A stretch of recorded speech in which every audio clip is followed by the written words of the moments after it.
guys want to get some coffee or something? Can I get a cup of coffee? Black? Can't you see we talking? White? Even little kids in Mexico drink coffee. Well, I'm not a little kid in Mexico, okay?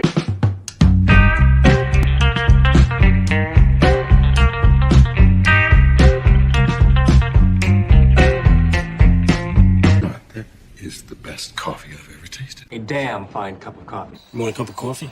No coffee.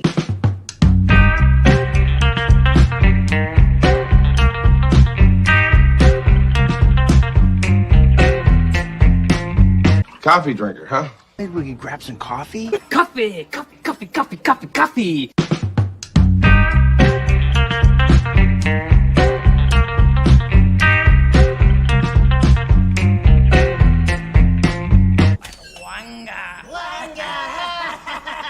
How you doing, fellas?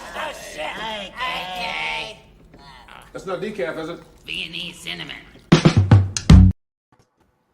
Drunk Gerry. I have no idea what the fuck I was doing. I can't even remember that night. I mean, I don't black out, but I just have no memories of that night. And that, guys, is where the back door comes from. Yeah. Oh. Yep. There you go. And there I am with my baby girl out in California, having a good time on the weed stinking beach. The only safe haven was the pier. You could get away from the smell of weed and get the actual smell of the ocean. Welcome to Show It Lasts As Long As My Coffee. And I made a mistake today. I accidentally boiled my water because I was busy doing morning show stuff. And I jumped up and I just saw it just full boil. So I had to pour in half a bottle of cold water. And it was still fucking hot when I poured it in my cup. About burned my knuckles when I grabbed the cup. You have a weird way of making coffee. My water is always spoiling. Look, I've got coffee makers. They take too long. I can boil water in the microwave or on the stovetop because we're cooking with propane here. And it will start boiling within 3 minutes. And I forgot and left it on there and it just went crazy. So I want to say good morning to everybody. Let's see who was first here today. Scott was first here today, and Scott is of course on the panel too. Good morning, Scott. We have Gap After Dark, who is the gap previously known as the gap between my teeth. I can see that. And D Bud Martin is here. Good morning, D Bud. Monkey Jeebus is here. Good morning, Monkey Jeebus. Thank you. Come again. Every single day. Yeah, well, it's his thing. I do that thing for him. Sox Bulletin is here. Good morning, Sox. Thanks for sharing out the show so quickly, man. I'm still posting it and he's sharing it out already. He's on it, man. He is on it. Of course, Alator is here. Or Alatar. Spelled backwards, that's Ratala. Wajid Leakey is here. Good morning, Wajid. Penny is here. Good morning, Penny. I hope to eventually have that meeting with Danny. I keep waiting for it. He says, we'll have it Sunday. What was that? Sunday. Last Sunday, we were supposed to have a meeting at 2:00. I never heard from him. So that's Danny. Good morning, Matt. How are you doing? Stone Pie Media. Looking forward to seeing you this weekend, buddy. You have never seen me drunk, Matt. Only a handful of people have seen me drunk that I'm friends with. Oh, that's Brad. I was looking to see what the cats were getting into. Brad's back there. Let's see. And that's it. That's all that's here. Look forward to seeing you at the show this weekend, Stone. So basically, I'm hitting a point where I got to tell you, I'm fucking sick and tired of scoops right now. I'm tired. I'm even tired of analyzing because I know where things are going and I'm not excited about some of it. And so therefore it's kind of meh to me. I'm going to have a talk with Keith. We're even going to cover scoops for a bit because I look at them and I'm just turned off by them. Absolutely fucking annoyed by them. All these, Henry Cavill's going to this. Look, Henry Cavill's got his hands full. He's got DC and the fucking Witcher right now. Yeah. He's getting what he wants. He's becoming a major star who can absolutely negotiate contracts now. And he's going to be in the MCU. I highly fucking doubt that. And if it is something, you're talking something probably a year to 2 years off before he does it. I'm just so fucking tired of it, you know. And everybody I know wants to talk about scoops.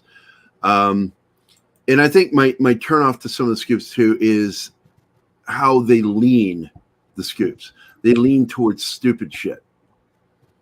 They're leaning into the stupid shit, like She-Hulk.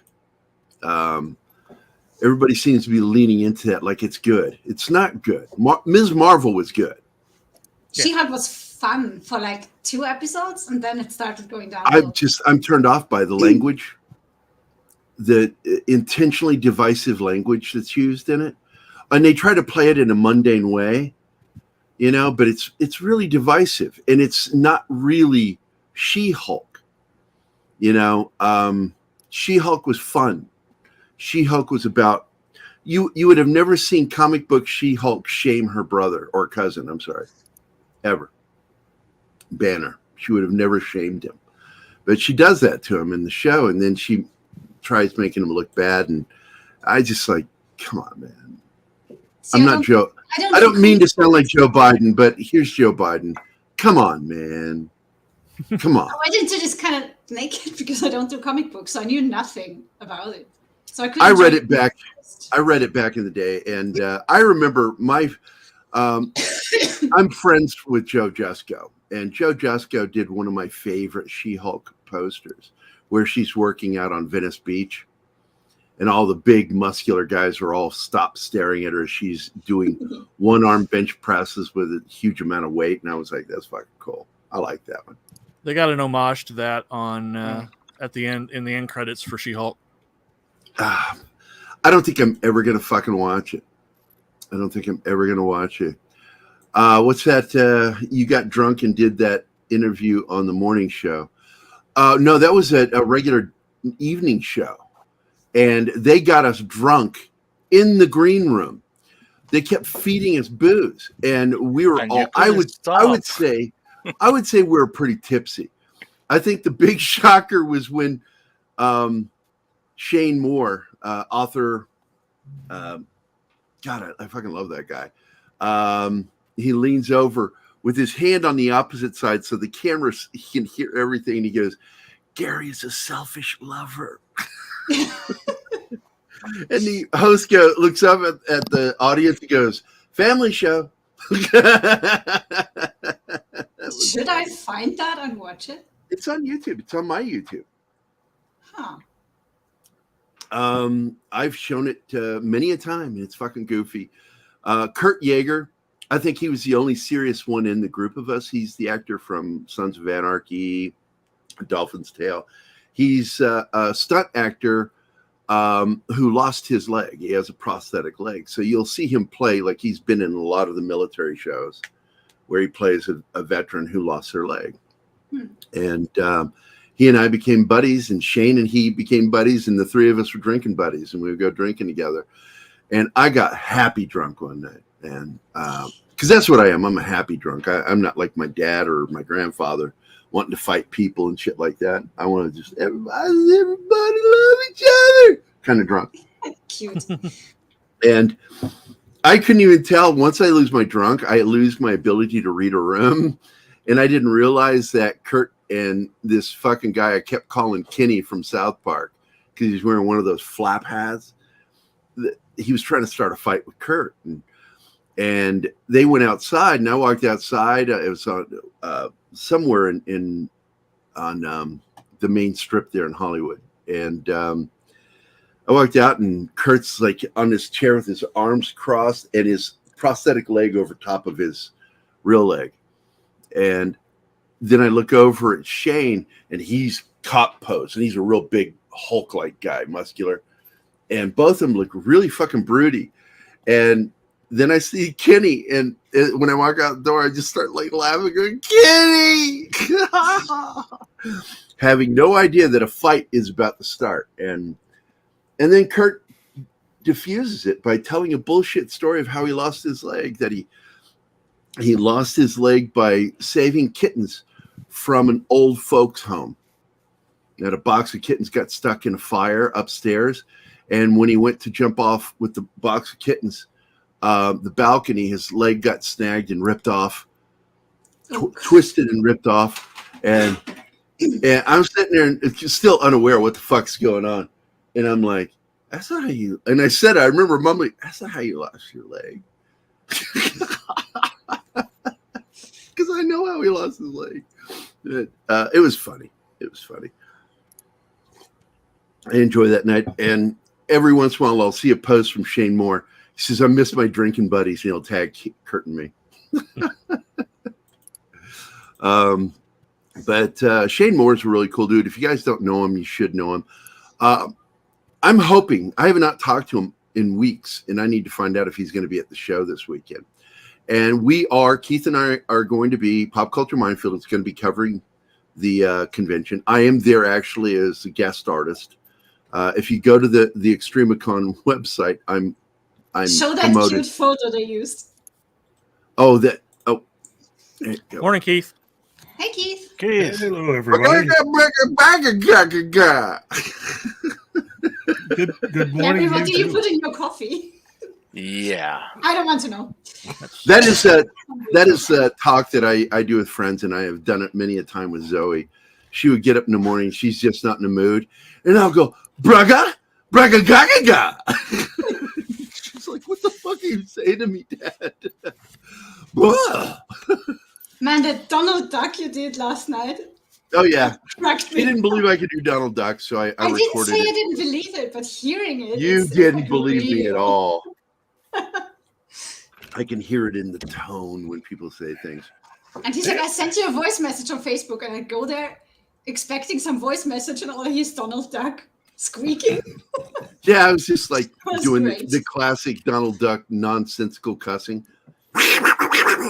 You know. Mocking your phone company. Yeah. So, oh yes, they didn't show up yesterday. Well, They didn't. No.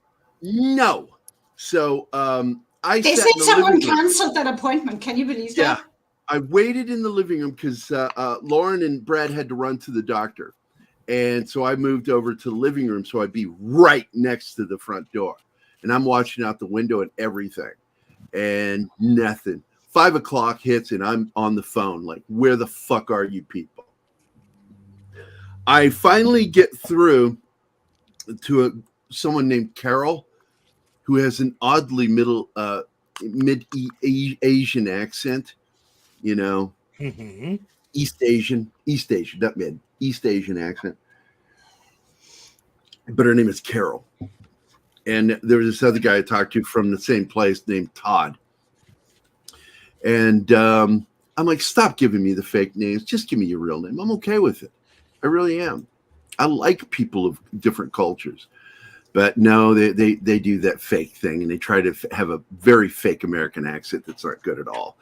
And they go, or she says, oh, yes, I see here that your appointment was canceled in the morning by someone at the house. And I went, nobody at this house canceled that appointment.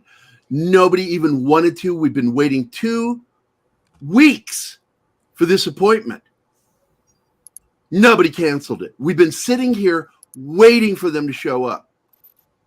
Oh, well. And I went, absolutely no one canceled it. There are 3 people in this house, and all 3 of us have been excited beyond measure that this day was coming. So nobody canceled that. Whoever wrote that is a liar.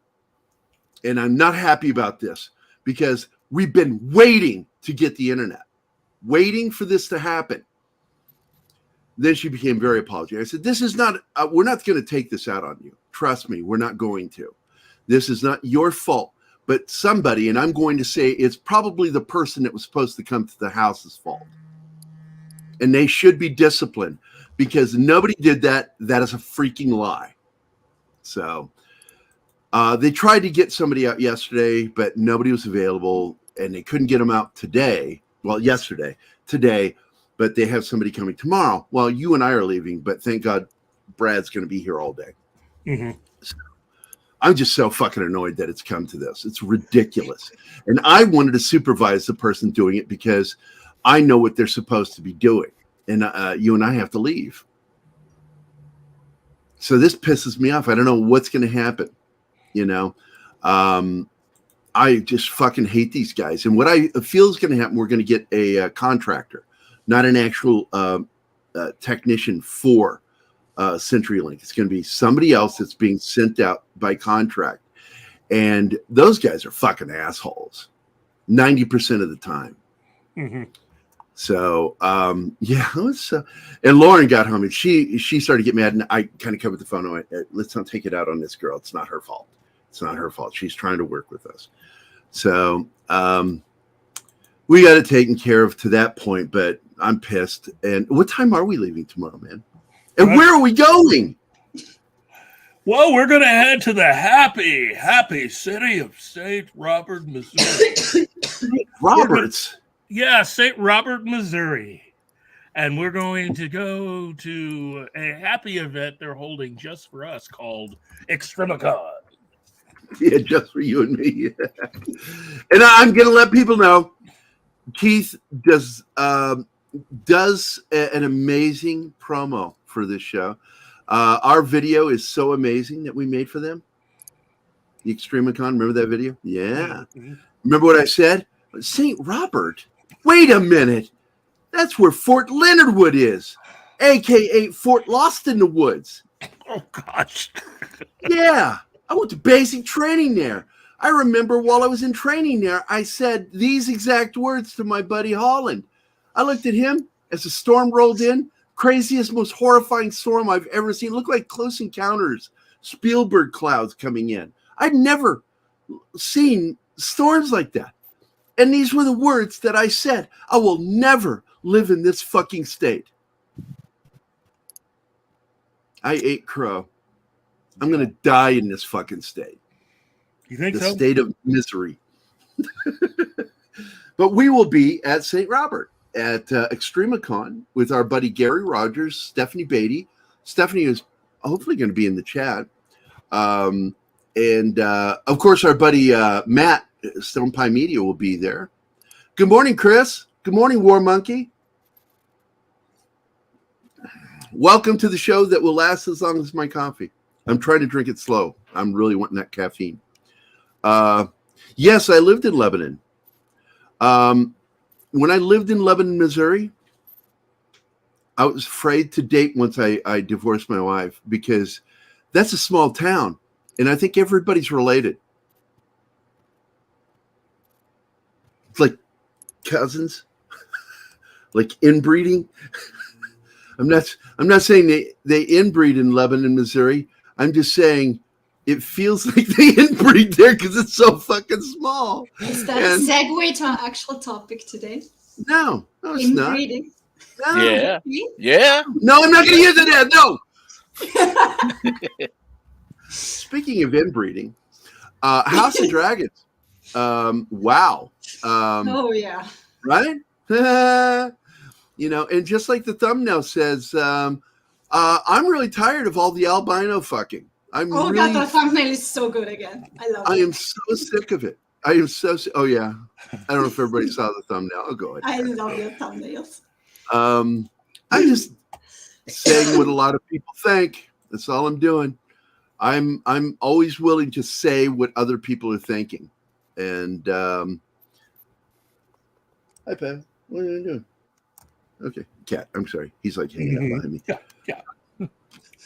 Well, I can't help but turn because he's like moving around. I got Fast. ADD. I got ADD and I'll fucking turn and look at shit. But the show is just so fucking off the rails with some of this stuff. And they're not really trying to go out of their way with showing female form, but they love showing the guy doing it. They like shit. And the one guy they focus on for the fucking. You do know female director did this episode. That might explain a little bit of it. Yeah, but have some taste. Fucking Matt Smith. He is like the single most. I don't care how buff he's gotten. I don't care. That dude looks like an albino beanpole. Just fucking weird to me. Especially with the short hair. That does nothing for him. You think I'm bad? You ought to hear Lauren talk about it. She hates Matt Smith. I don't hate Matt Smith. But here's the thumbnail. Oh, good. I'm glad you put something over it. There you go. Thanks, man. So Matt Smith, you have yet to see the last of my naked ass. Episode 4. What the fuck is with all the albino fuck scenes? It's like, God damn it! Stop showing this. Nobody is turned on. And if you're turned on by that shit, you need to see a fucking therapist. Penny, let me at least help you here. It is better to watch this show than the one that Amazon has. Yes. I'm serious. Oh, House of Dragons is 100 times better. Well, no. It is. No, I don't want to understate it. It's 1,000 times better. Gerry, if you multiply 0 with 1,000, it's still 0. So I didn't say that.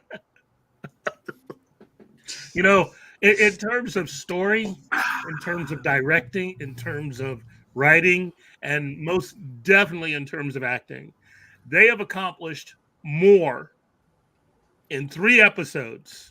And the shocking part to me, Keith, is that Ann Sarnoff, who's woke as fuck, managed not to fuck the show up. Well, part of it is because of one of the people behind the scenes. I learned the story about how this came to be. This show really got a major upgrade with some of the talent behind the scenes because of, ironically, Amazon. Jeff Bezos originally had other shows in mind to help put forth his bona fides as a nerd. And one of those shows was a Conan show that we've heard our friends at we've really heard Andre and Tom speak about it. Turns out the guy who was behind that show got fired after Bezos replaced his person that was in charge of shepherding all their shows and brought in a woman who was, I like to call Wendy Wokenstein. And she got rid of the Conan show that they had because of the scripts and everything else, because the person they were too toxic. Basically, they were basically taken right from the book. In other words, shows that actual audience would show up for. So the person who they fired that was shepherding that show got picked up by HBO just in time for them to develop this show. So thank you, Jeff Bezos. You'll be getting a really nice card from HBO and all the producers of House of the Dragon for basically making this current show possible. Well, one thing this show has over that supposed Tolkien show is they actually use metal for their armor instead of rubber. Whoa! Oh yeah, I love it when he drops that hammer, add it to the throne. You can tell it's heavy and it's real. Yep. I like little details like that. Yeah. Also the sword, Blackfire. That is real. What's really amazing is they have characters you like. I'm still careful about that. I'm still careful because they haven't killed any of the mains off yet. Oh Lord, man, this episode, I thought for sure a certain character was going to fucking die. The one that rots away. Well, he will eventually. There is a character. I was actually thinking it was the knight, her guard. Oh yeah, he's I thought for sure he was fucking dead because when that religious monk leader walks over and gives her the tea to kill anything, morning after tea, that means they know she fucked that night, and I don't think they think it's because if you watch that scene, when you see that scene, what do they show you constantly throughout that scene is from behind something looking out. She was being observed. But that is obvious by the way they shot having seen the trailer for the next episode, their relationship is still going on. So I don't think. Well, good. But I didn't watch the trailer. I don't watch trailers for TV shows, just out of habit. I love trailers, but not for shows. I just do it this one because I hate this week-to-week waiting. I hate it. I fucking hate it. But since I'm doing this, I can't wait for the whole season to be out and binge it because I have to. It's like my homework. Anima. Imagine an entertainment form that you not have to wait a week for, but 4 weeks for. Yeah. Comic books.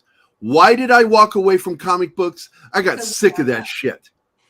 Not to mention the fucking that all of us comic fans got in '86 from the Secret Wars and how Marvel ran that. Not that the story itself wasn't good, but how they ran the publication of it, publishing parts of stories that really had nothing to do with the major story and other comics.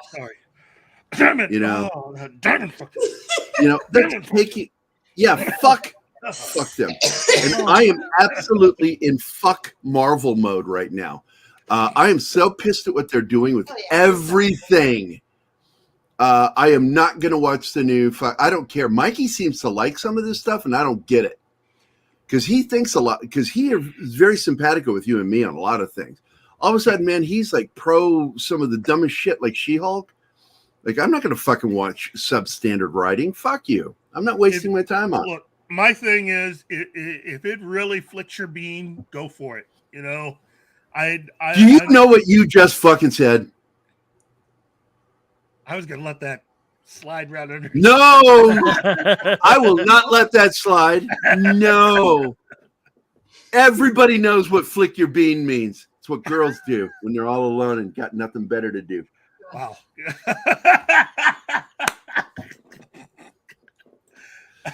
That's all I'm going to say on what that is. But go ahead with what you're saying after you said flick your bean. You know what? If you could have just said whatever freaks your doogie. I could have, but you know, he's half asleep, man. Give him some slack. It's true. He really is. I look at it this way: they know exactly what to do in order to communicate story, and I think they're trying to get as much out there before the big change coming on the show, because we're about to do another major time jump. And at least 2 or 3 of the performers will be replaced. Yeah, because last night's not episode. In the next one. Not in the next one. Yeah, not in the next one. Last night's episode was 4 years from the episode before episode 2. Yeah. So there was a total of 4 years difference between that and episode 2. Yeah. And 4 years of the Queen going, oh, this again. Okay. You know, well, this episode is a 1 year jump because Egon is now 3. They say so in the play. And the next one can't be that far away. Yeah, I heard it's episode 6 will be the major time jump. What I'm looking for. That's also when they age up the actresses. Yes, that's what I mean. So we got her for 1 more, and then they will swap her out. Mm-hmm. What I really look forward to is when she doesn't look 12 years old anymore. Oh yeah. Because that's creeping me out. Now I've seen photos of her, not on the show, elsewhere on other shows, films, and plus I think she did modeling, and she doesn't look 12 fucking years old in those photos. I am hoping to do something to. It looks creepy. Skinny. She's skinny. She has no tits, and the costumes don't add much. I think they're strapping or wrapping them down. You think? Yes, I think they are. Okay. I think. I don't know. They're going all Carrie Fisher. All I know is that is a job that I would love to have had with Carrie Fisher. Oh God, Gary. This is hurting you more than it is me. This episode is brought to you by Fort Leonard Wood, Missouri, Fort Lost in the Woods, where guys like this served and trained. And this, it's some of the same guys. Who's that giant dude in the middle? Look at his arm. His arm is like the size of both of those guys' arms put together.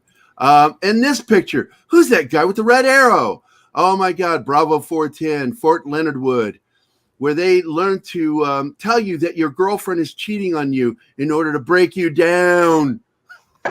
in order to build you back up. Every cadence is made that way. You know, your baby was there when you left, you're right. Your mother was there when you left, you're right. Jody was there when you left, you're right. Now they're all alone. You're right. That was absolutely something they did in their cadences all the time. And they would do it. The drill sergeant loved to fucking beat that shit home. Says, you're just upset because you're not at home watching your girl bang another dude.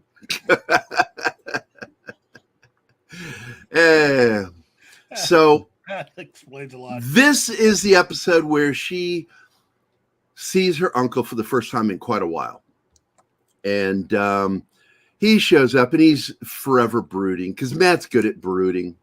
And even when he was the doctor, he brooded a lot, even as the doctor. Mm-hmm. Now, I'm not going to say that he broods as well as Idris Elba. Nobody fucking broods like Idris Elba. Yeah, nobody. He gets a lot of play. He gives a look, and even guys are like, God damn, dude, if I swung that way, man. But Matt gives it a gamer of a try to swing that way, and it doesn't work for me. But he broods, and for some reason, the characters are meant to think he's sexy, and we're all like, suspension of disbelief. There is no suspension of disbelief with that happening. Sorry, it's just that's Matt Smith. He played Doctor Who. He's trying to be cool, trying to be, because he fucking buffed up for something else. I think it was the Star Wars film that he was never seen in. Yeah, and he beefed up and got all muscular, and so he's like, well, better not waste this old physique, old man. I'm going to use it on this show. Look, all I know is he got paid real well. And, for Star Wars? For Star Wars. I mean, again, how do you pay for somebody and then completely not use anything they give you? Oh, the answer is Kathleen Kennedy. Oh, geez. Ryan Johnson. Oh, man. Ah! Gary, it does not take 11 months to have a baby because that is what I found out. And I was SOL after graduation. Yeah. Look, I've been there, dude. So I know what Cavatino's saying. But all I got to say is this show was really good. Yeah. I was I really hate the fuck scenes. I'm like, come on, just leave those out. And even because I think they actually show more grace in how they shoot the scenes with her having sex with the young knight. Than they do with Matt. Matt, it's just all fucking, and with her, she's making love to this guy. And because I think it's clear they have feelings for each other. You can see it when she smiles at him. It's just adorable. There's a video on YouTube inside the episode where they interview the actress in costume, funny enough. And I forget her name, the actress who plays Rhaenyra. She's like, oh, the brothel days, they were so much fun. And I was like, what the fuck? And she's like, yeah, you just get used to everybody being naked and doing it all around you. And I'm like, Yeah, I guess they don't have one of those HR people that's there for physical contact. Oh, they do. That's ridiculous. Sure. That's the most, that's ridiculous. That's a dumb job. Although I got to tell you, I definitely would want that job. The intimacy. That's sort of like wrapping her boobs job. What is John? it with you, Gary? John? You're horny today. I said the intimacy coordinator. Intimacy coordinator. Yeah. Intimacy coordinator. That sounds like, every woman you've had a relationship with, John. Oh, man. Even before you said it. That is the meanest I'll ever be with you, John. You know that because I love you too much. But, when they shot her scenes, if you go back and watch it, it's clear. I think somebody's watching them. And I'd like to show it because I do have the video, but I'm not going to show it because I'm afraid of getting struck. They will. But there is absolutely, you're seeing between cracks of things, seeing from behind room dividers, fold up. Marty, you're not helping. And well, if there's somebody watching, they're keeping their knowledge to themselves because that relationship seems to be going on in the next episode. fuck off. Get back on the show. Just let him go to the back office. I just think that it was done specifically to look like somebody was watching them, because it felt like that was, why are you shooting from behind things? It makes sense that somebody has that knowledge to use it on her eventually. Well, that's just it. These people, that's how they work. Yeah. They spy. There's always spies in the House of Love. And I mean the House of Dragons too. That's an old song. I don't know if any of you guys remember the Spy in the House of Love. I remember from the 80s. Yeah, I love that song.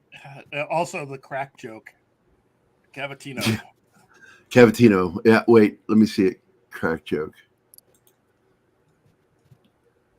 Where's it at? It's on screen. House of Dragon has a crack watcher. Yeah.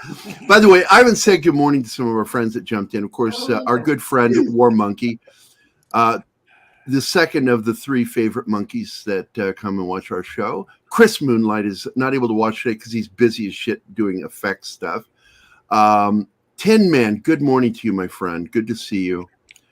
Dr. Dragon is here, so it is a House of Dragons now. Monkey Jeebus says, the producer probably thinks Bezos himself for... That's my version of Monkey Jeebus's. Until he goes public with who he is, I'm going to pretend he's Indian. The producer probably thinks Bezos himself for getting a better job. And I think you're right. I think you're right. And that's a good joke. Wajid, who I will not do a voice of because I don't know, I'm not well enough yet. HOTD is great. Oh, House of Dragons. There's a T. Mm-hmm. What the fuck? House of the Dragon. It's the name of the series. It's House of the Dragon. Or Hot D. Wow. It should just be called House of Dragons. That's a dumb name. Is great. First 3 episodes were breeze. Episode 4 was not so much. I hope it gets back on track. I actually thought episode 4 was good because it derailed in a way that was necessary. It was a setup episode. Not everybody liked it. It is. It's a build up to what's coming.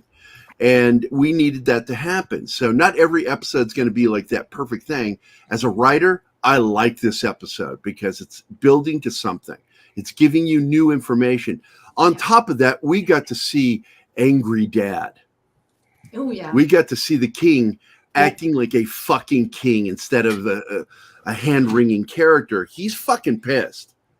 Well, I thought for sure he was going to kill the hand. Once he understood. Was kind of stupid, though, because he knew what the hand was going to say, and he was like, say it, come on, say it. Let's go ahead and start from the beginning. If we're going to break down the episode, let's just go ahead and do the whole thing from the beginning. Wait. Black Ass, good morning. Kingsport Cow, good morning. And if I didn't say it already, Cavatino Calvary Che, good morning, my friend, my fellow veteran. I salute you. And then I reserve salute you. Military gets it. I saluted so many reserve lieutenants with the left hand. Good morning, sir. As I was, sir. Go on. He knows what I'm talking about. You know, by the way, when you're in the Army, you know a fucking reservist officer because they don't know how to fucking press their uniforms. And their hats are all bungled. Their fucking lapels are bumpy. They're just the laziest fuck. They want those salutes, man. They want those salutes. If they don't get those salutes, they get fucking angry. It's fun when you deal with them. I have fucked with so many officers, reserve officers. We don't want to know details. No. It was all mind fucking stuff. Backdoor Gerry strikes again. Fuck off. Thanks for saying what I'm thinking, John. Mets. All right. Okay, Black Ass, you are the only person right now that thinks that. You and maybe a handful of other people not watching our show. I think he looks cool. He didn't say he looked cool naked. So? Oh, look, we broke Gerry. Yeah, he's looking right at you, Martin. And, nope. Oh no, I am looking at you. She knows who I'm looking at. My screen. Yeah. Better hide. Well, Gary, you can always decolor your hair. Oh, jeez.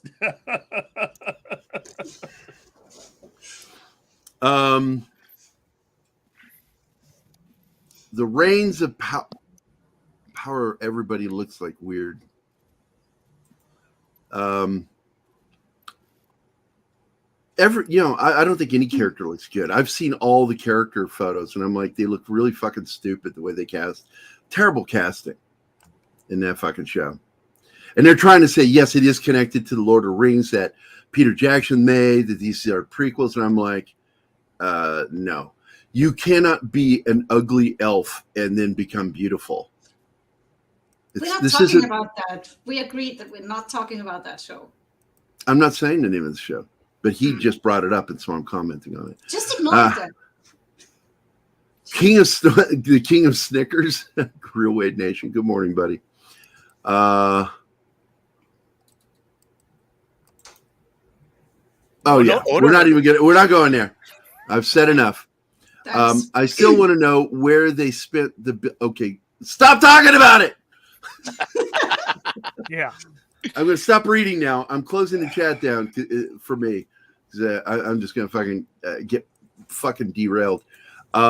Let's get into some of the stuff that we feel they're building towards. Okay.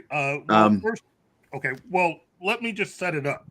They open the episode with it opens with a shot of her necklace that she got from our uncle. Right. And given what the scene is about, which is all of the suitors that are lining up to win her hand, that's an interesting choice for shots there. But I will say this. Personally, I think she had every right to at least dismiss a lot of those guys, because that was just like grandpa. Oh, jeez. The kid was perfect for her. They look about okay. the The same kid, age. yes, the kid was kind of perfect for her, because here I am thinking, oh man, homeboy's about to get his lights put out there. Yeah, so, hey, Blackwood is one of the oldest houses, so that would have made sense. He's just very young, But I like how that scene ends. He fucking kills that dude. Guy. Yeah, I fucking love that. It's like, because I kept saying, "Oh, I hope he kills him. I hope he kills him." And then you hear the kill, and everybody, I'm sure I'm not the only one, was like, "Oh fuck, the kid is dead." And then the camera turns and you see the kid actually. I knew it was going to be him. I knew great. it because it was the logical way to go with that scene. Is that kid kills him, and it's so fucking. It's great irony, you know. Yeah. And I felt the kid should have said something, where are your jibes now? Well, that's because he was too busy getting sick. I think I was the first person he's ever killed. But on top of that, what I learned was both of their houses hate each other. Okay, that's part of that. That's the background of that entire thing. That's the reason why that guy was harassing the kid. The Bracken guy, yeah. And he was not even in line for the suitors, so he's like below that kid. Mm-hmm. Because he was just standing in the crowd and started to insult that kid. Yep. Of one of the oldest, most powerful houses. Like, yes. Coming directly from the first man, the kid says so. Yep. That was a stupid move. It was a stupid move, because that sword was about as big as that kid was. Yeah. But he knows how to wield it. Mm. And he did tell her that she marries him and he would protect her. I guess, yeah,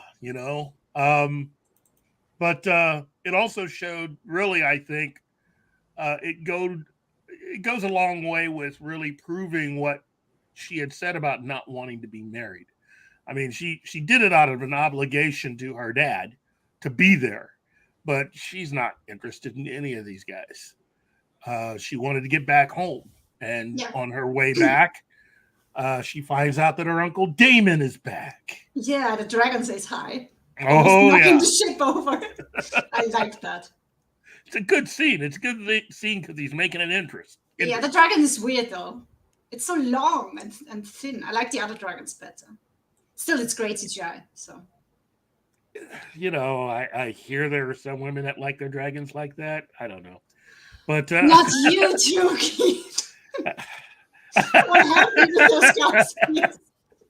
You don't think he would have kept me around all this time if I didn't occasionally say something, you know? Oh boy. I know. I'm sorry. I shouldn't have gone there. It's I okay. figured it was easier to take it from me than the way that would have said it. Yeah.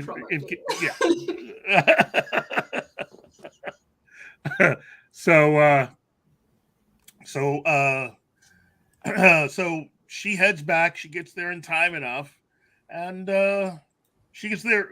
To me, the most amazing thing is considering when that dragon landed and how far away her ship was, she's still able to get there in time enough to see his entrance into see his brother, see the king.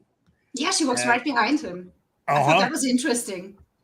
So he's wearing a crown, and he comes in as the king of the narrow sea. And what we learn just in more like narrow ass.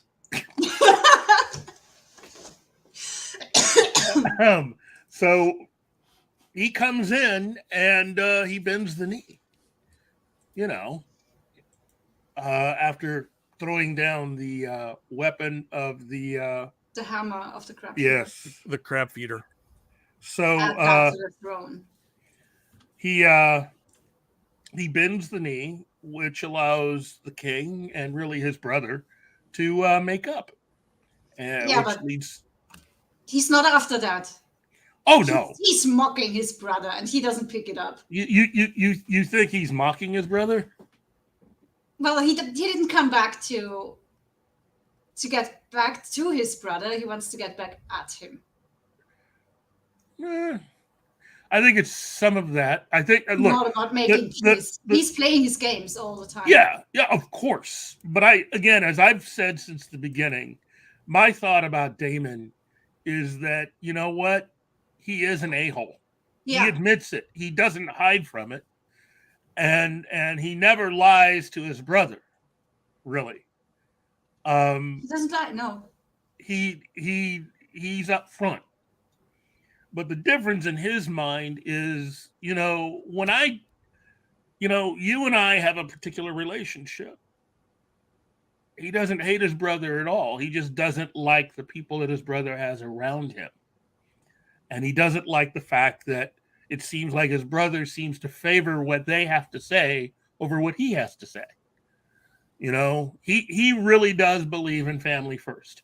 In all matters, that they should be keeping their own counsel.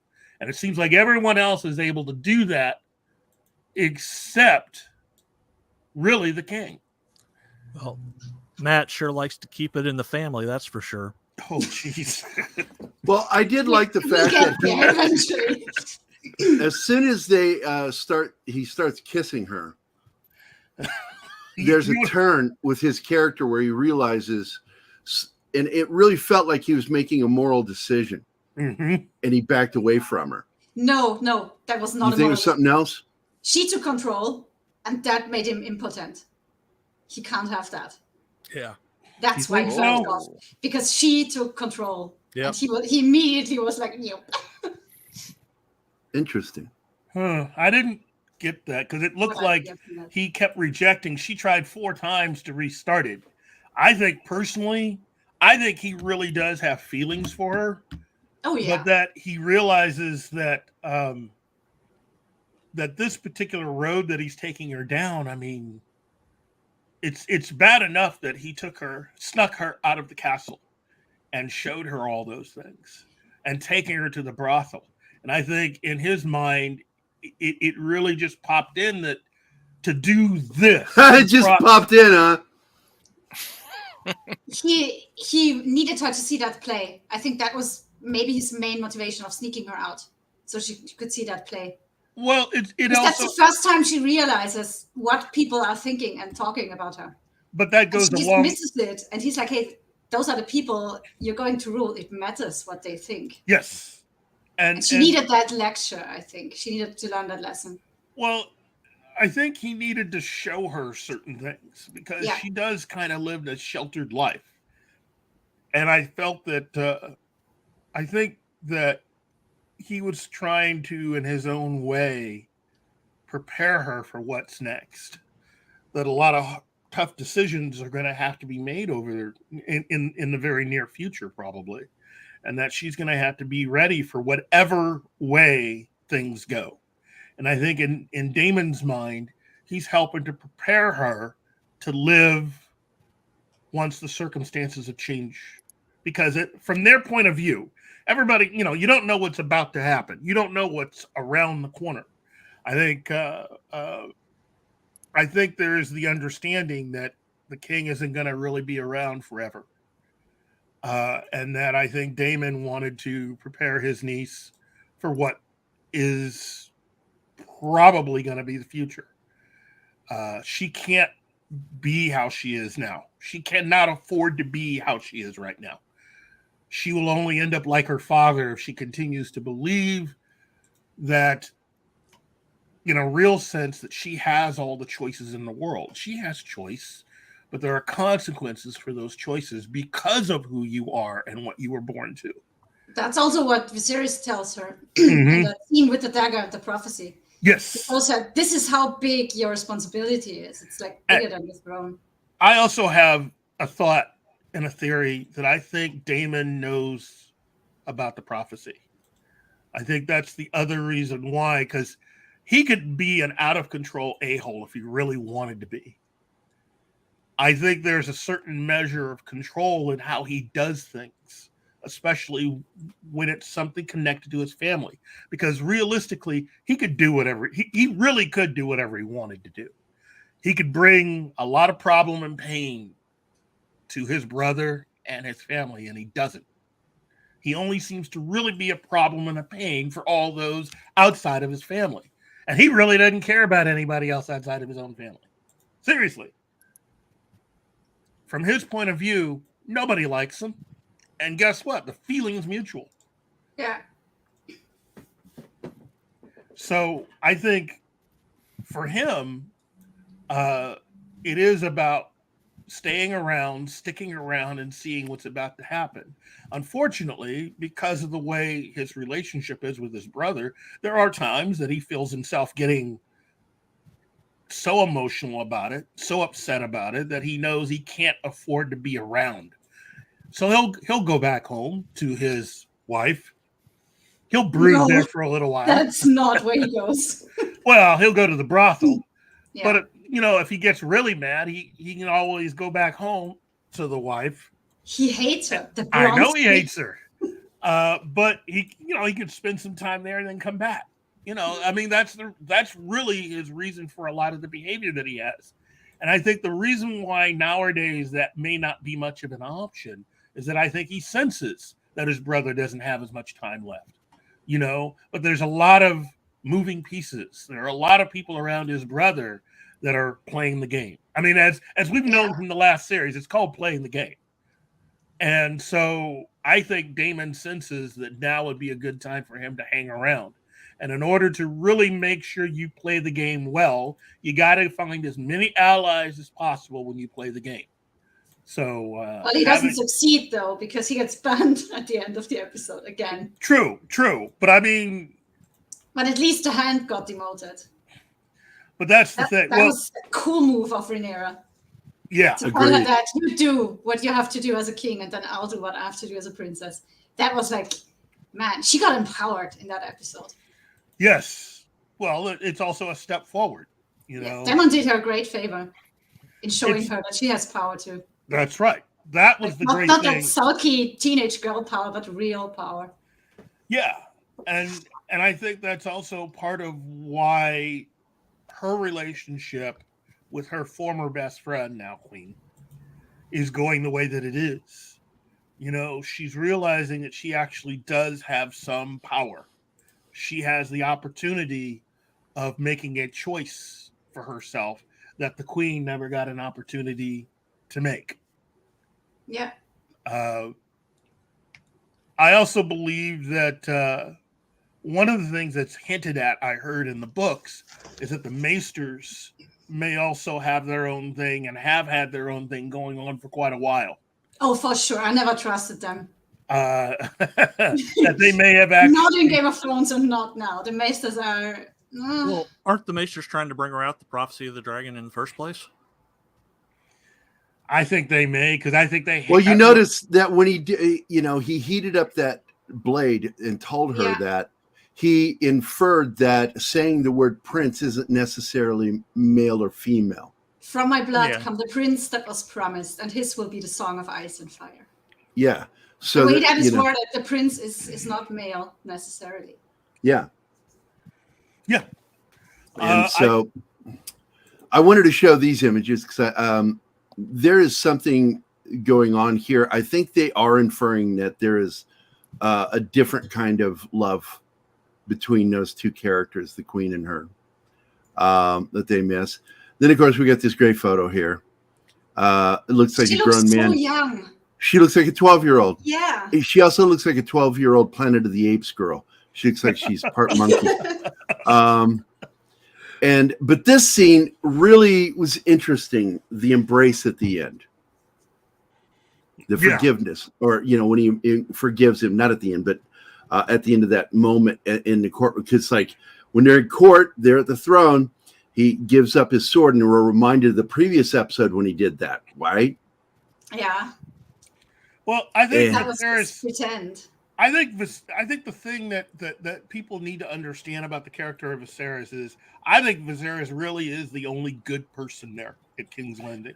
I think he's the only person, because a lot of people interpret the way he is as a kind of weakness.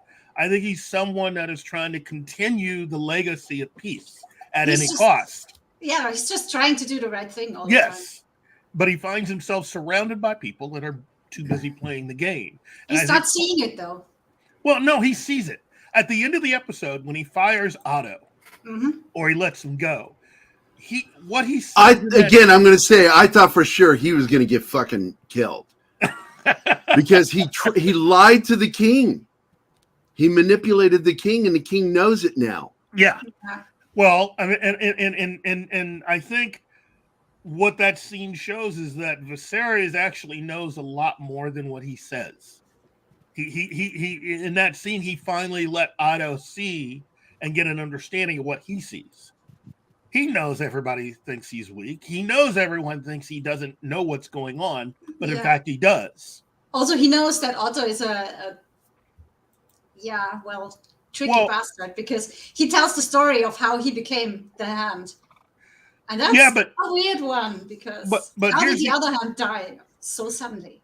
Well, here's the other thing, though, about that. There's something that you need to understand about Otto, too, that makes me question certain things. Otto is definitely playing the game, but he's not playing the game, I think, that he wants to play. He's also, in many ways, when I learned about this, it changed how I thought about Otto and Daemon, which is they're both exactly alike. They're both the younger brother in their circumstances. And that Otto, in playing the game, is only really doing it, is partially doing it under the direction of his brother.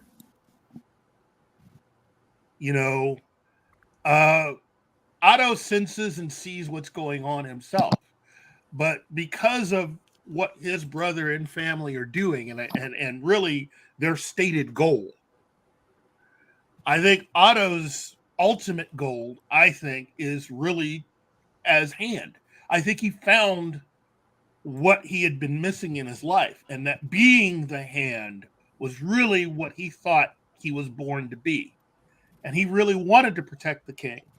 But there was also playing the game and doing what his family wanted him to do. We saw him do that with his daughter. Yes, that's part of it. Part of it. He felt he had a duty to do that, and that she had to do her duty based on what he told her. In making her the queen, because...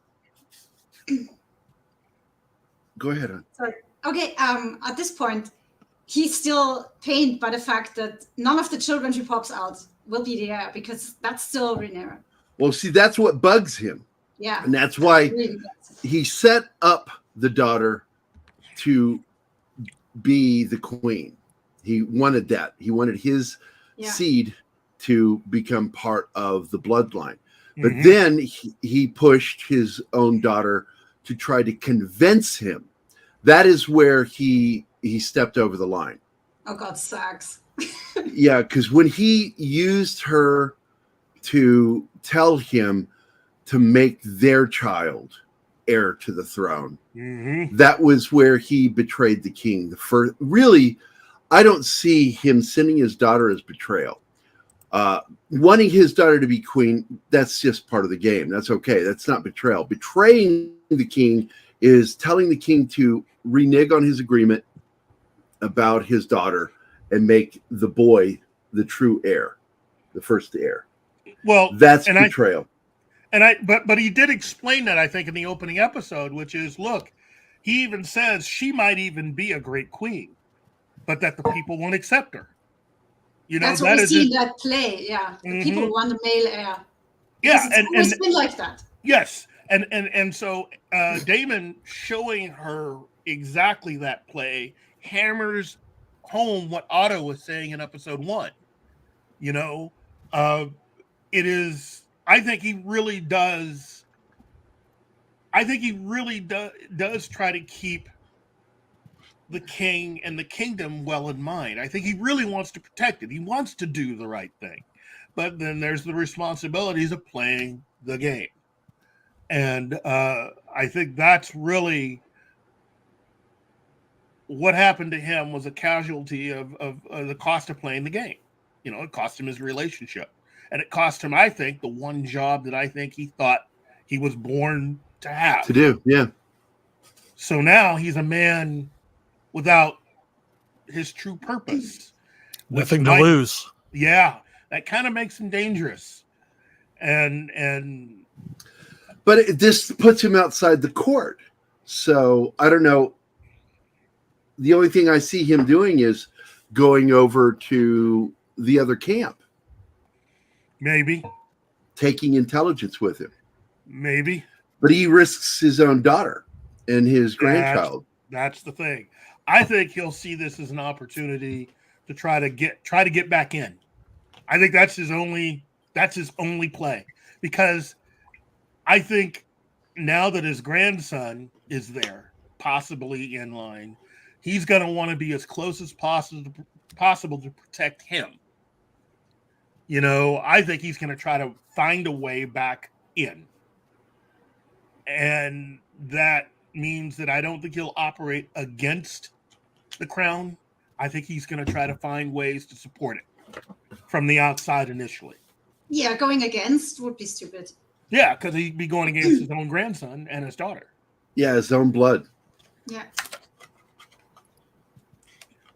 But let's just get to what everybody keeps jumping around with. We'll advance the plot.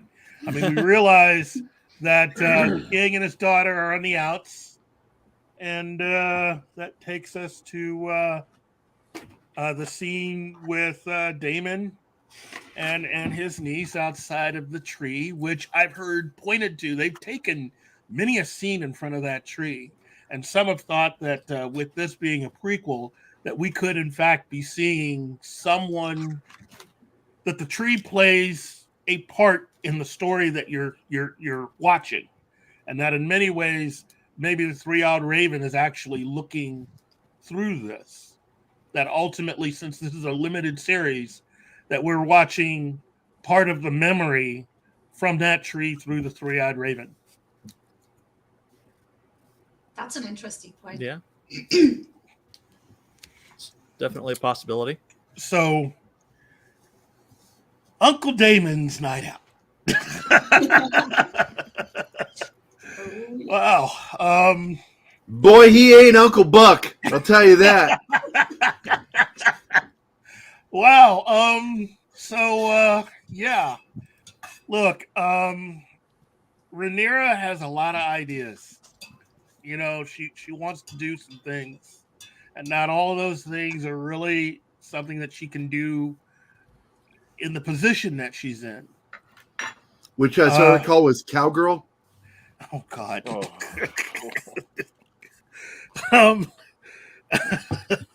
Anyway, so she gets an invitation from her uncle to escape the palace and see what life is like outside the walls. And she gets an opportunity to walk around and see what people are like and experience a few things. And what could have turned into an incident with one of the gold capes turns out to show that definitely her uncle has sway still within the city. Well, those the gold capes were his troops. That's right. So and even after all this time, remember it's been a few years since he's been in control of the gold capes, and he still has sway with them. Yeah, like 3 years or so. Mm-hmm. So when she decides to accompany her uncle to the happy house, that's the best way to put it. Yeah, that's a good way.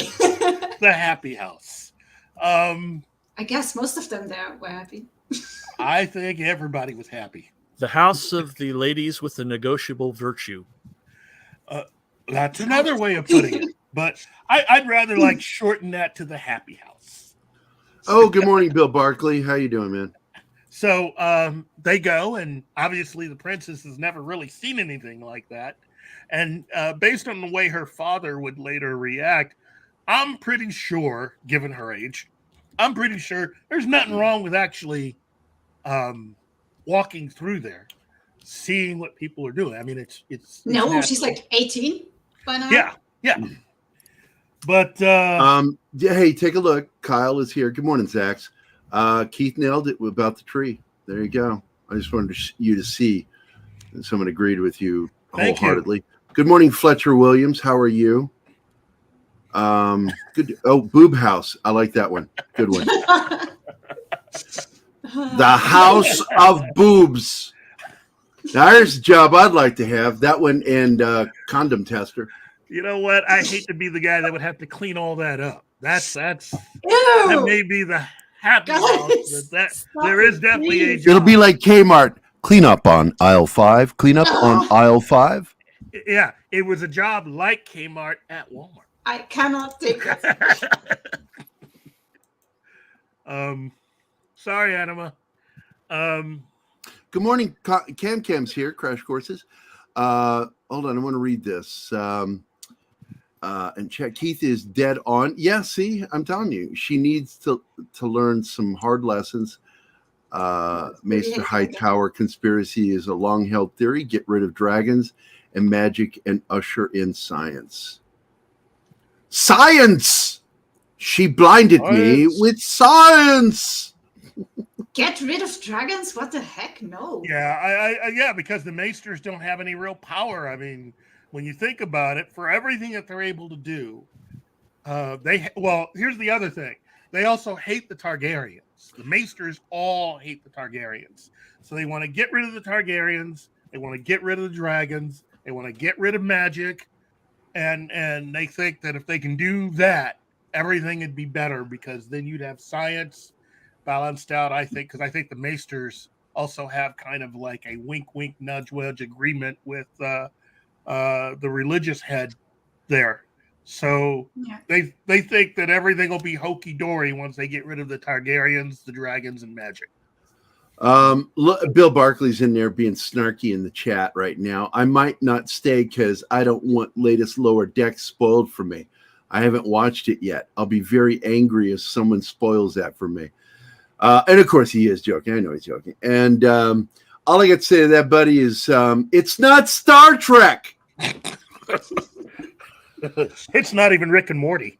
Because he was fired. He was fired from Rick and Morty. If nobody knew this, he was removed from because last season was crap. The writing was fucked up last season, and he's one of them responsible for it. He didn't finish any scripts. He had no finished scripts, but he took that and and he also worked a little bit on their other one, Solar Opposites, and left that job. And now he's got Star Trek Lower Decks, or as I like to refer to it as Lower Expectations. It is not fucking Star Trek. Look, if it's parody, it can't be in the Star Trek universe. You can't do Star Trek parody and be canon. It's literally impossible. And I'm using the word literally. Yeah, not being figurative with literal. I'm using it as the double meaning, literal like in writing, and literally because it is literally about the writing. You cannot make parody within canon and expect it to be canon. So to call it a Star Trek show is dumb. Yeah. And it's just fucking dumb. Everything they've done, I can't stand that fucking kid show they do. Oh, I've checked out King. I'm just waiting for them to go back to topic. It's just boobs.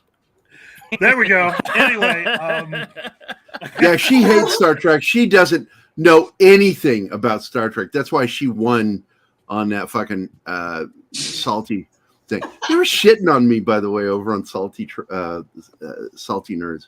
Oh yeah, they were shitting on me. I'm like, God damn, man, you know. Matt and I are friends. Matt and I are friends, and he was shitting on me, and I cried. I love him over there. I just jealous spending so much time on here now. Yeah, that's okay. Look, Jude knows. They all know I love him individually, and I think it's my only thing with them is they tend to like things on a very surface level, and I'm like, no, you need to get deeper and see why it's bad. Stop liking things on the surface, because they love, Kadish digs deep sometimes. Kadish, his brain gets off. Kadish is like, man, he's a lot like Keith in so many ways, but sometimes he misses the mark. And but I'm not putting him down. He's fucking really good at what he does. Mm-hmm. It's just I think they end up liking things that Keith and I look at and go, how the fuck can you like that? Really? You really like that? It's like when Danny and started talking about Strange New World being like great Star Trek. I'm like, really? And you like classic Trek and you're saying that. I feel like putting him on a couch and giving him therapy. Show us from this photo exactly. Yeah, show us where Kurtzman Trek. Yeah, show me on this doll where Star Trek touched you. You know, where Alex Kurtzman's Star Trek touched you inappropriately.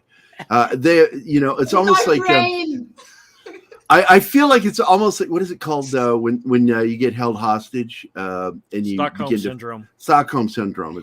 I feel like that when you start watching enough crappy Star Trek, you begin to like identify with it, and I think that's maybe what's going on.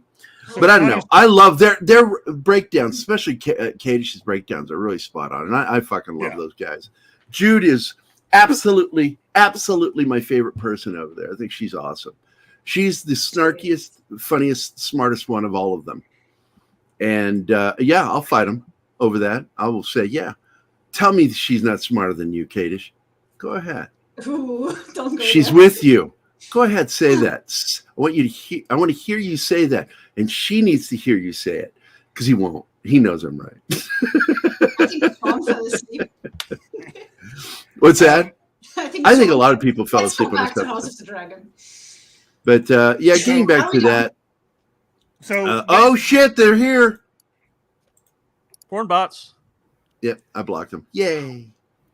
So basically, we have a certain young princess who's experiencing a different side of life with her uncle, and eventually things start to get a little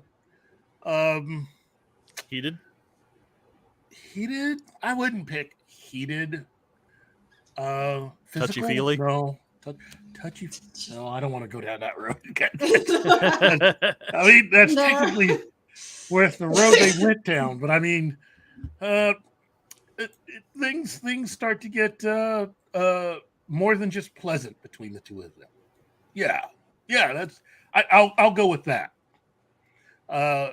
Rhaenyra and Damon, and look, I will say this: Damon actually did instigate all that. Okay, but as Gerry had alluded to earlier, they're is a point there where he suddenly backs off. And I hadn't considered what you said, Anima, before, because I thought what was going on there was this is wrong. I do want to marry her.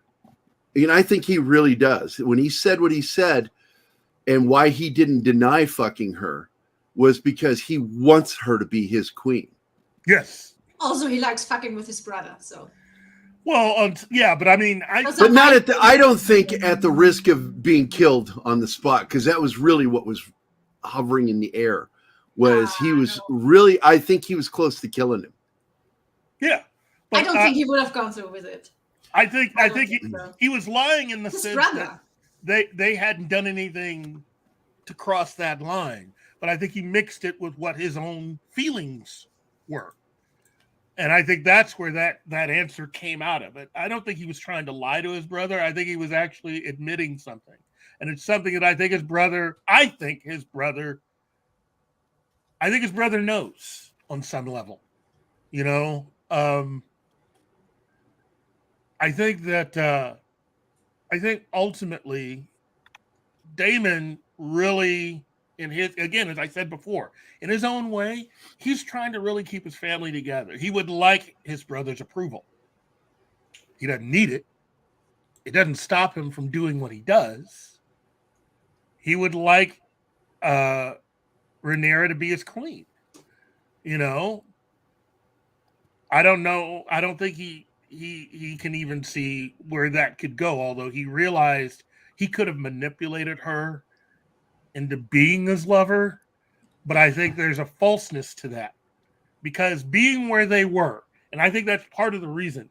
I think it was a combination of the realization that he was kissing her and he could have her then, along with where he was at. And I think he realized, what's the difference between having her here now and when I'm normally here with anyone else? You know, how do I really feel about her? And I think deep down, he really does love her. So he didn't want that to be there. He wanted it to be special. He wanted it to really be her choice.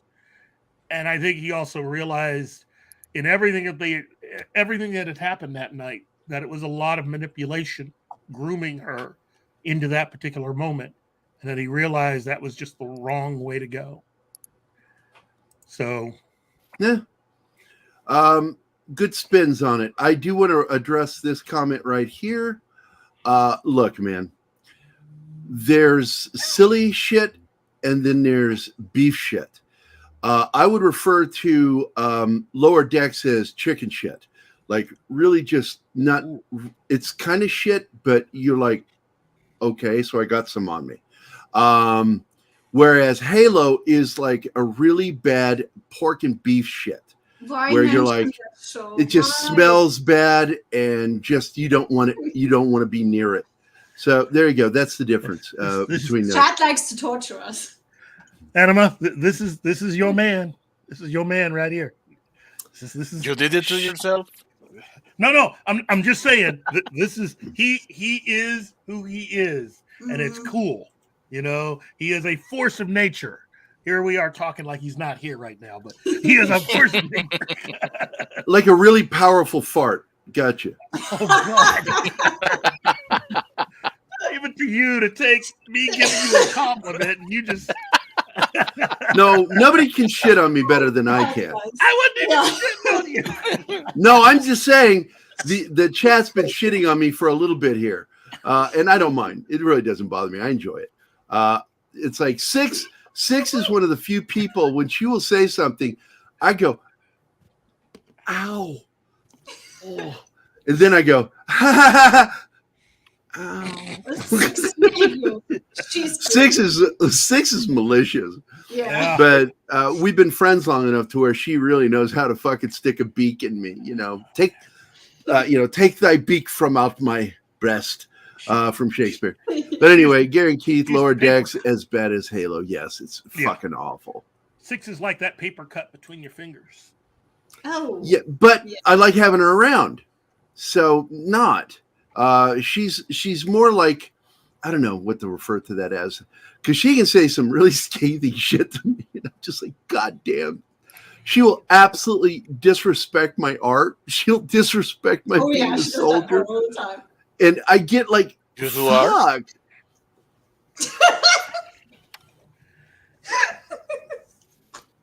I know. I forgot that Martin is here. He comes in like that. This is the look I really want to give God, Martin right now. guy. Right there. That's the look I'm giving you, Martin. Inside. Like, really? Really? That's not just judging. That's. But Anima gets this look. Come on, baby. Yeah. You look so gay in that picture. I was. That is like one of the gayest pictures of me. I don't even know what made me do. It was after a party. It was after one of our big parties. Everybody, my band was there. We had a blast. And after the party, I'm just like, Patty walked around the corner, and there I was with the blanket wrapped around me like a toga, and I had the fucking Christmas wreath on my head like that. Like, I went, hey. Oh, man. This Gerry is much better. That's Dad Gerry. Proud of his little girl. My baby. Yeah. So, and never forget, the best Picard is Captain Picardo. So, yep. He's the salvation for Picard season 3, that he takes over as because if we follow Marvel and DC's version of multiverse, you can cast a different actor, and there he is, Captain Picardo. Q will even recognize him. You watch. Q will go, I like this one. Holographic Captain. What is your state the nature of your emergency? Our captain, he's fucking weird now. He doesn't make nature of your lane command emergency. Yep. So, but where are we? We're almost at the hour and a half mark. That means I want to wrap the show up because I got some stuff to do today. I got stuff to do today. And I know Six would make fun of it, but I have to do some art. And really, all I had to say is I had my meeting with the creator last night of the comic I'm working on, and he was ecstatic with the redraw I did on one of the characters. And I'm looking forward to when I can show off the actual artwork fully done. Black Ass, what the fuck? Why are you asking that? What the fuck? What the fuck? Hey, Gaber. Is your internet fixed? No, I'm going to tell you real quick. I mentioned it earlier. We ran into a situation, which is why one of the things I have to do when I get off here. I have to call them again. This is this is under the advice of Script Doctor, because when we waited till 5 o'clock yesterday, they never showed up. So I called them and I waited 10 minutes to finally speak to a human being. Her name was Carol or something like that, from the Midwest, but she had an East Asian accent, so that was confusing. And she was telling me that it says here in the notes that your appointment was canceled by someone at the house, and I said these exact words: that never fucking happened. There are 3 people here. Unless cats have figured out technology and how to punch in, the hashtag, the £, no. Oh, well, bags sitting on your keyboard, you might have done. Well, they can do that, but that doesn't affect it because we all know what that looks like. Because I sent it to you last night. I got home from the pharmacy and I had this like paragraph of fucking slash marks and shit because I knew bags had sat on my keyboard again. Yeah, I have to. So I went ahead and I sent it. I sent it to Anima. I'm like, there you go. That's what the cat had to say to you. So that guy behind me is a specialist. So you went full Romulan ambassador with that lady. It's a fake. So I did. I didn't cuss at her, but I cussed in her direction. I said, whoever said that, that's a fucking lie. Absolutely. Nobody came by here. Nobody called this house. I said nobody called the landline and nobody called the connected mobile phone. Nobody. We talked to no one. Bill, are you even listening what we're talking about? What did he say? He's not even listening. Oh, Bill, no. That's what I'm explaining. So it's true, you didn't robot today. Nobody showed up. Nobody. So I got on the phone with them, and I was as polite but not nice as I could be, because I'm not going to make the call center person pay for somebody else's bullshit. And she tried her best to get someone to show up before end of day. They couldn't do it. Everybody had already been at their last orders of the day because whoever was supposed to come to our house went somewhere else instead of our house, which pisses me off. Someone else got our appointment. So internet's not fixed. I am going to call them again today because Script Doctor said that he used to do work with a cable company. And he says, call them back and confirm. Wait that 10 minutes to talk to a human being and confirm that that's not been canceled. And remind them, nobody is canceling this order. We're waiting for you. And make it clear, because those calls are recorded. And make that commitment. And so I'm like, yeah, I'll do that. I will do that today. So is your Donald Duck interpretation. Oh, fuck you, Peter Venkman fans. I was next to the door. I sent a photograph to Anima of me sitting next to the door. Fuck it. I'm going to fucking pull that up. Fuck you, Peter Venkman fans. You know I don't mean that. I'm going to find it, though. Let me find that picture I sent to you. So while you're wrapping that part up, let me at least finish off by saying this. After getting all wound up by her uncle, she just decided to go back to the castle and do the night that's outside her door. And it was cute. And it was sweet. But somebody was watching them. Yeah, really, they go into shadows. They don't give us the detail that we get with Matt Smith and his fucking albino fucking. They made it all romantic and sweet and shit, and hit her a lot in shadow. Yeah, it was her first time, and for the night, it was realizing that's in Matt Smith's contract that he gets to be shown on camera fucking a lot. Well, that she asked the night about women basically when they're out in the woods when he goes after her. Shall I rename? Hunting. And he says he's had how does he put it, an adventurous past. Well, but see, what makes it different now, so he can't. That's and in the book, he rejects her.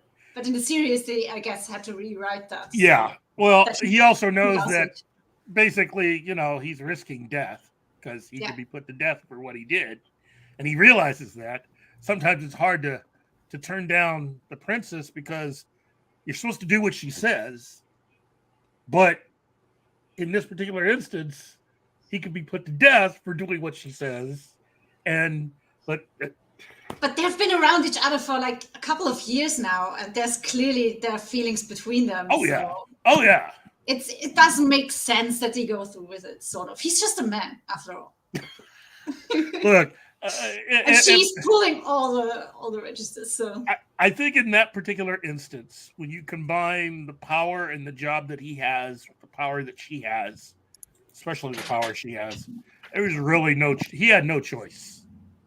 He really had no choice. I mean, he could have said no, but really.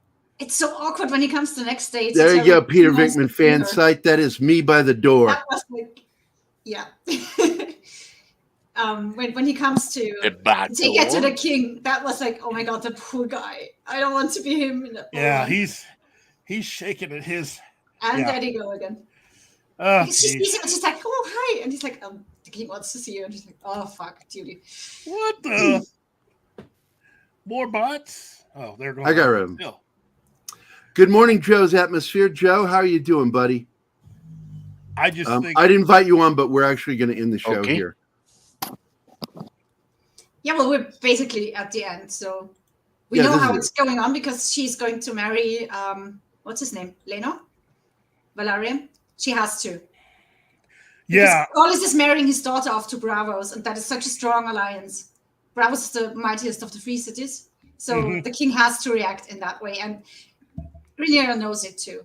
She has to go with that. Isn't that Valerian guy? Isn't he kind of the other way anyway? So, Who do you mean?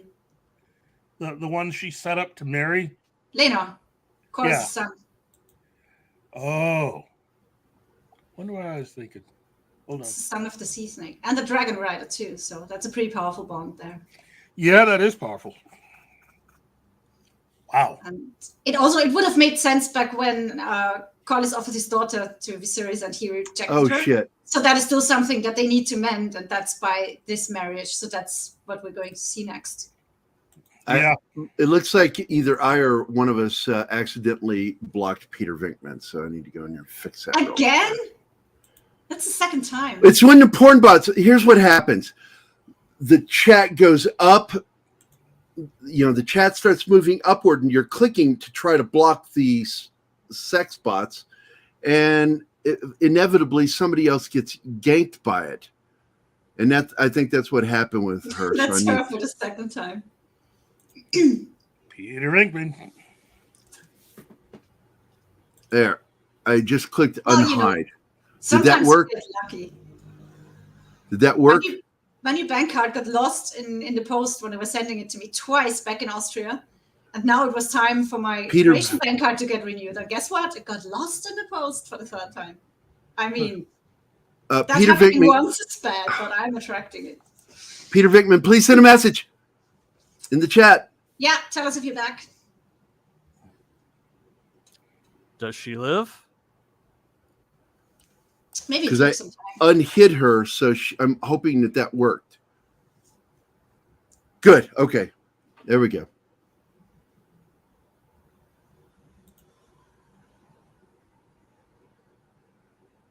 Oh, okay. Wow. What? That's a difference. Cam, here on screen. Interesting. Okay. Wait, there's a sister? Daemon and Viserys have a sister? Or what? Wow. No, he's talking about Laenor. He married. Okay, yeah, I was gonna say. Okay, he married Lenore's sister. Okay. I thought it's a fact that Corlys gave her away to the Bravos. Well, that's what they said in the show that yeah. he's gonna do that, but maybe that's his way of putting pressure on Viserys, because that's like next move is yours, buddy.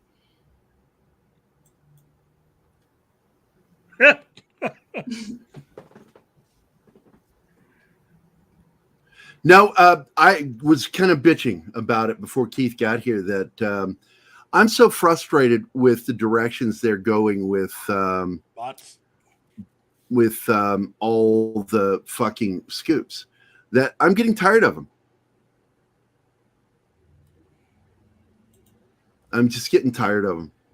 And latest scoops are leaning in directions that I think are stupid. We're hearing like people keep going on and on about Henry Cavill at Marvel. And I said, look, man, he's got two major things going on right now. He's not going to take a third. He's not going to take a third. I don't believe he's a part of that because he's got the shit going on at DC. It's confirmed. He's done reshoots and he's been doing scenes and he is back, baby, because David Zaslav is a huge fan. We know that he's got other stuff going on with Witcher and possibly Mass Effect. Yes, and there's all of that because he's a real nerd and he wants to be involved in these things. And with all this stuff that we know that's in the works for Marvel, I just don't think that's possible within the next 2 years for him to be doing. I figured they would do FemShep for the way things are for Mass Effect, not regular Shep.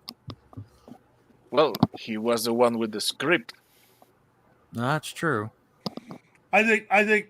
Oh, may be Alenko. You know what? Cavill definitely is a nerd, and if there were a way for him to be in the MCU without compromising all his other projects, I'm pretty sure he'd take it. But there's no real way that he's going to have time. That's the thing. There's not enough time. That's all. Plus, look at it this way. You're playing the superhero. Okay? You're Superman. Yeah. What's Marvel going to offer you that's comparable to that? I mean, you've got the part. So, Oh, and on top of all that stuff, he's got another Enola Holmes movie coming out too.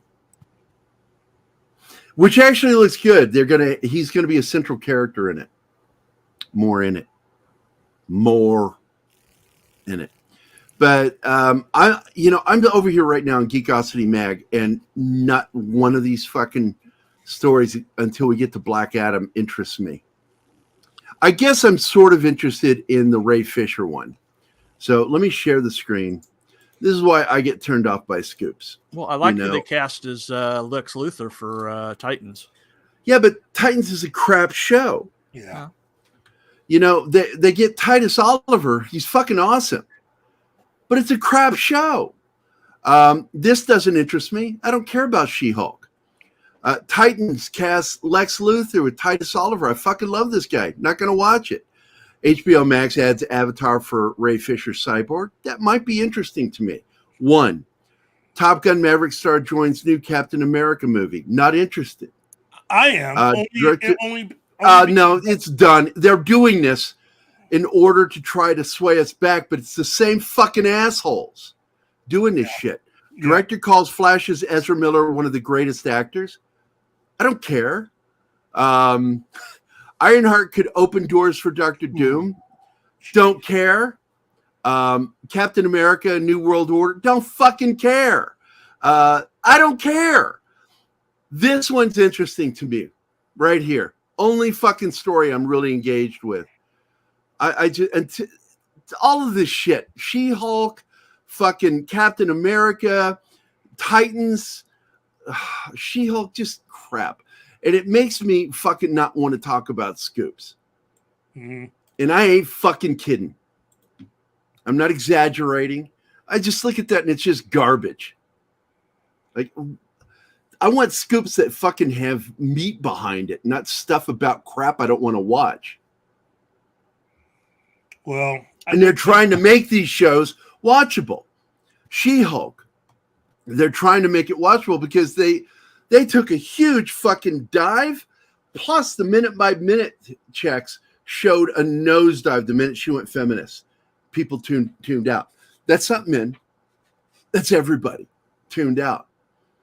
Because nobody fucking wants to watch something that's overly didactic. Nobody. If I want to be preached at, I'll go to church. Fuck, man. I'm sorry. I'm going to end the show on a negative, but I'm fucking irritated right now. And I'm at a point, Keith, where I don't want to talk about scoops until they get better. These are garbage scoops. Don't talk about them then. I think things will be better after Black Adam comes out because there are going to be a couple of major changes at Warner, but also after New York Comic Con. Because look, well, New York Comic Con October is going to be a major step. DC better not fuck this up with Cavill. Well, Marvel too. Look, both of them have shit the bed for 2 major events where they could have made some major announcements and moved everything forward, and they didn't. DC basically didn't do anything in San Diego, and then you had D23, and everything was set up for Marvel to move the world, and it was all crap we knew about. Yeah. Amber Heard's over there going, "See, I'm not the only one." So both of them shat the bed. So New York Comic Con. That's it. Because if both of them continue to fail, then I'm done until next year. Personally. Until October, I kind of want to take a break on scoops because, and I love Mikey Sutton, but some of the scoops over there are just crap. They're just crap scoops. But dude, if you want to read the occasional really good scoop or news or rumor, go to geekositymag.com because it's a great site. But right now, I'm full of negative shit, and maybe I'll drink some more of this caffeine. It'll help relieve me of that.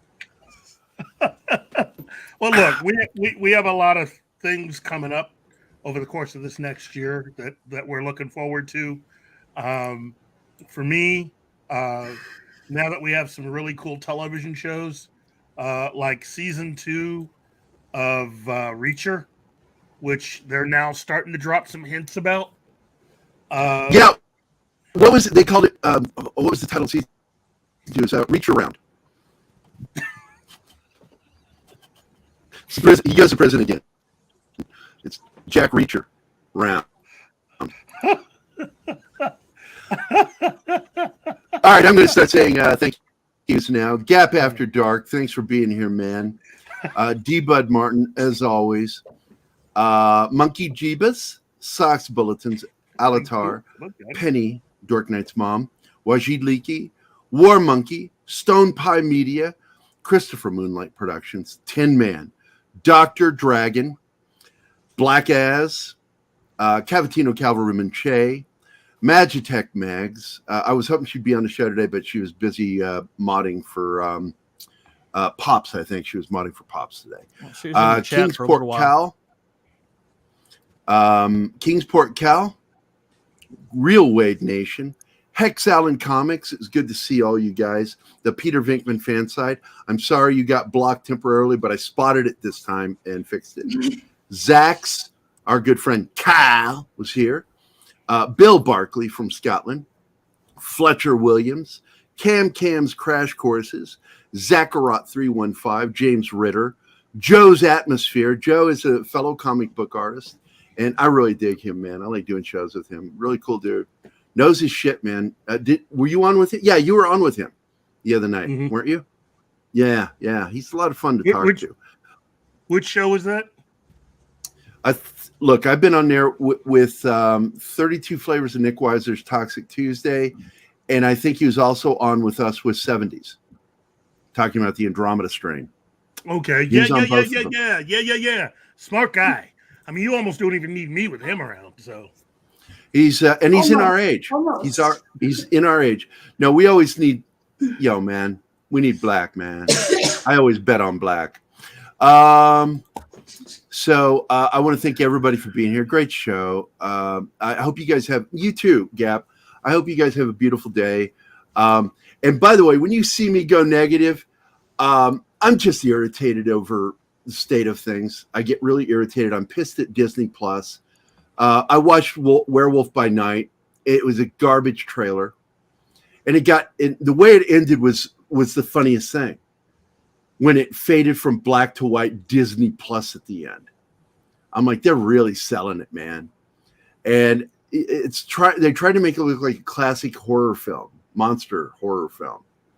And it didn't make it, man. It was just a cheap replica. I don't think it's going to be a good show. I think we're going to get some of the stupidest fucking writing on it like we did with Moon Knight. I'm so tired of stupid writing. I really am. I'm hitting a point where I'm getting angry. It's like, stop fucking. It's like, imagine being at a restaurant and they keep putting the food you're not asking for in front of you. And you keep sending it back. It's like, this is not what I asked for.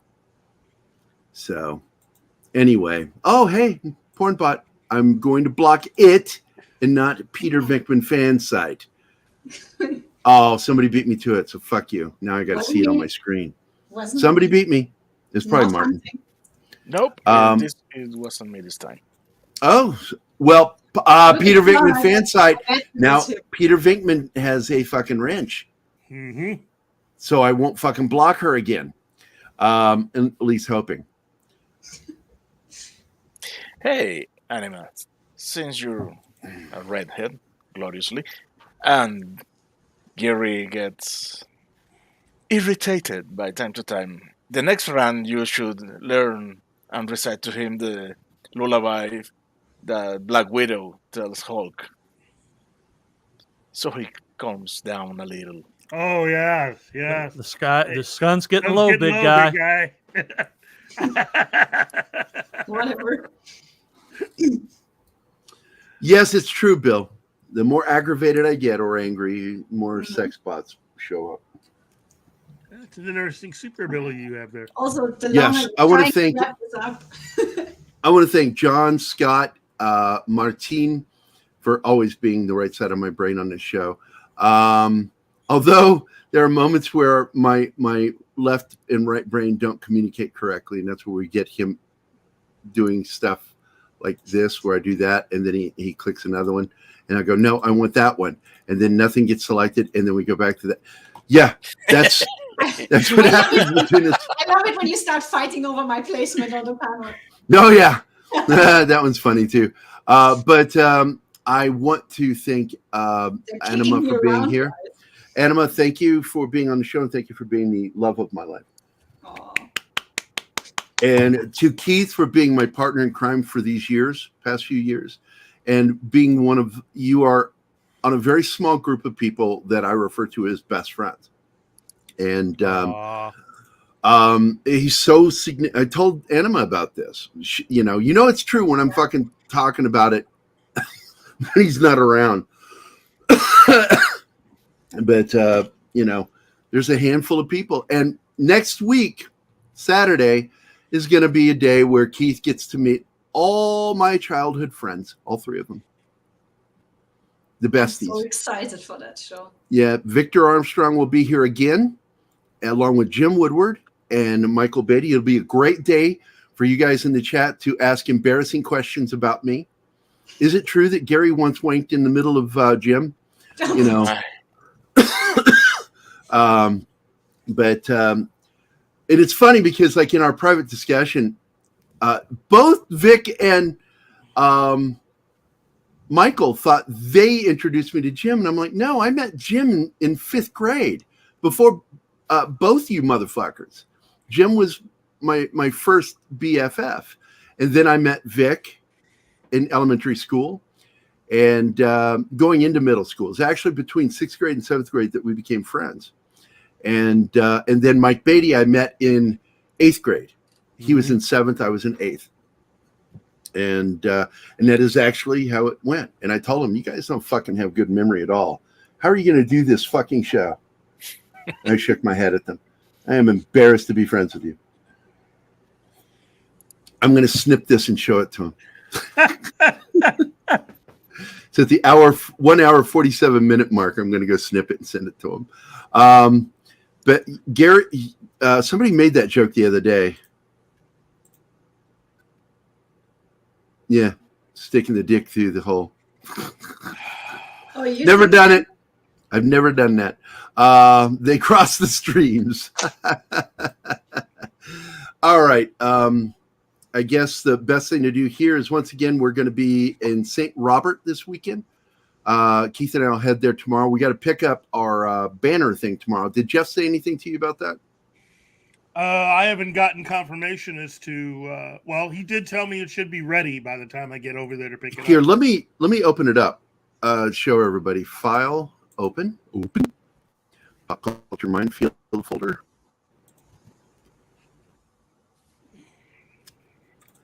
Here it is.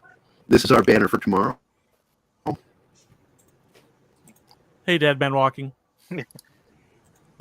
Oh shit, Dead Man Walking's here. What's up, buddy? You showed up for the end. But there's our big telescopic banner that will be up behind us. Yeah, the price on that banner you wanted to get, way too fucking much, dude. This is much better. I think this is a better way to go. The telescopic. Best price. And it promotes our shows and shows the time. Oh, man, my grammar. Jesus. Never mind. I'm going to pull that down now. Fuck. Now my OCD's kicking in. Jesus Christ. I put a word in that shouldn't be in there. I mean, it's fucking doesn't matter. I put the word on in there. Join us on 6 days a week. Oh, yeah. On doesn't belong there. It was supposed to just say join us 6 days a week. How did I spot that? On. It was supposed to say on YouTube. Oh, I'm so fucking angry. It doesn't matter. People will like it. You need more coffee. People will go, what's this morning coffee with Gerry? What's TGIF? Hey, Saturday morning fun time. Why is it on at noon? The kind of hard-hitting questions we'll get at the panel. Sorry, it's harder these days to make the day streams. Are we talking about the show or you're pissing? Prostate issues? I don't know what we're talking about here. Gerry! You're fucking with me, Dead Man Walking. You're fucking with me. I'm not sure. I get lost. Because, like, look, man, Dead Man, it's not your fault. Some of the people in chat are fucking evil. That's why they're friends with me and watch the show. But thanks for showing up, man. I deeply appreciate it. So, fuck. We're going to be at St. Robert, Missouri. 17th through the 18th. So I hate it when people say that. You mean just 17th and 18th, not 17th through the 18th, because there's no middle. There's not another squeeze-in day there. It's 17 and 18. You know, but they do that. I'll see it on a lot of sites. Gary's poop on me autocomplete that prawn sites and has been revealed on air. I don't doubt it for a second, Cavicino. And to you, Cavitino, I say this with great love.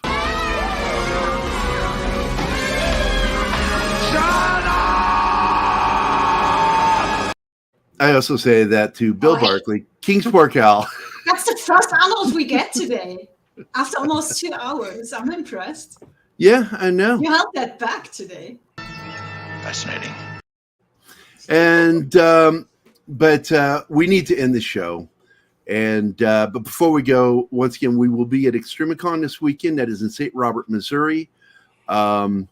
You can see us at I'm trying to remember where we're going to be at. Did they tell us what hall we're going to be in? It's at the community center, St. Robert Community Center. No, I mean what hall we're going to be. I don't know the layout. Okay, we'll find out when we get there. Yeah. But keep an eye out if you're in the region. You ought to come to the convention. It'll be fun. And once again, that's in St.